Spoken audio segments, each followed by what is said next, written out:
لما بيكون الطفل وحيد ملهوش اخوات، فبالتالي بنلاقي عندنا بعض الاخطاء التربويه اللي بيقع فيها الاب والام، وخصوصا الامهات. اكون صريحه معاكي لان احنا مشاعرنا للاسف تتحكم فينا بطريقه كبيره جدا. خليني اسرد معاكي بعض النقاط وهنتكلم فيها بشكل مفصل. مثلا الام بتقول بخاف عليه جدا، اخاف عليه جدا جدا من الموت، لو مات انا مش هيكون عندي حد غيره.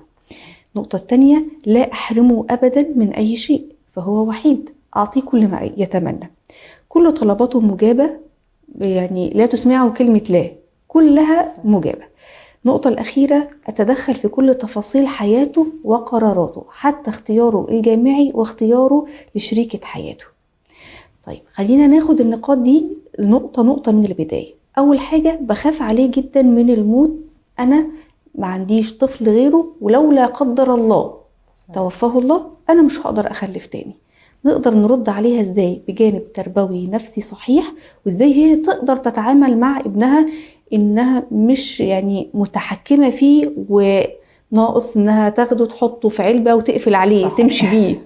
صحيح. هو يعني يمكن زي ما نفس هي النقاط اللي ذكرتيها أستاذة ندى، نحن نسمع نتداول. يعني أنا أتذكر حتى في يعني حتى البيئة المحيطة، يعني الأمهات نفس الكلمات نفس العبارات.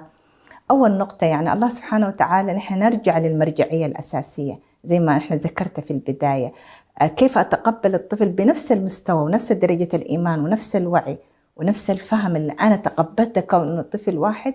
أرجع للمرجعية الأساسية اللي هي كمنهجي أنا في الحياة، إن أنا لا أملك لنفسي لا ضرا ولا نفعا.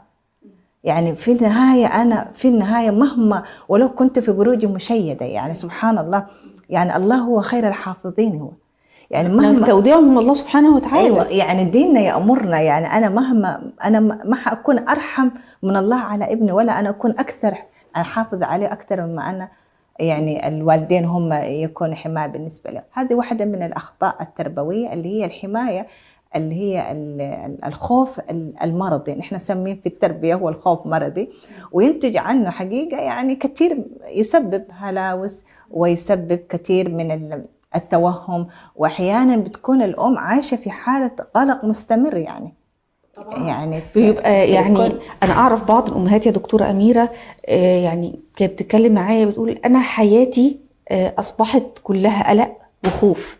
مجرد ما بينزل من البيت أنا كل التخيلات السيئة الصعبة المؤلمة بتيجي قدام عيني.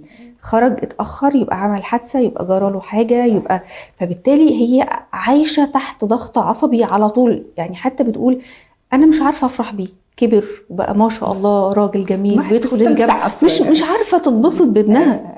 هي سبحان الله، شوف أي نعمة، يعني نحن النعمة اللي ربنا سبحانه وتعالى حبانا إياها أي كانت هذه النعمة، يعني لو نظرنا إليها من ناحية يعني هدوء وإيجابية، ويعني سبحان الله، ولو استودعناها الله سبحانه. زي ما أنا بعرف في واحدة من أهلي أو أقارب عندها ابن واحدة، ابنها الوحيد يعني ابنها شاب تزوج وكون أسرة، يعني ما تتخيلي هي يعني لدرجة لو هو راجع من الدوام تكون هي في الدرج يعني منتظراه وصل، وعنده أولاد وزوجة.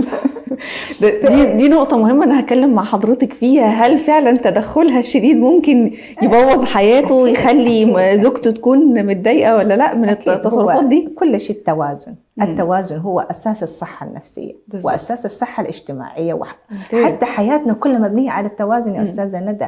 يعني تعاقب الليل والنهار، يعني الأمور كلها الله سبحانه وتعالى ودعا بشكل يعني منسق، لكن نحن تعلقنا ده تعلق مرضي. بالضبط. احنا اصلا امه وسط، احنا امه المسلمين امه وسط. فيعني دايما لما نكون امورنا متوازنه وبالشكل ده احنا الاول هنرتاح واولادنا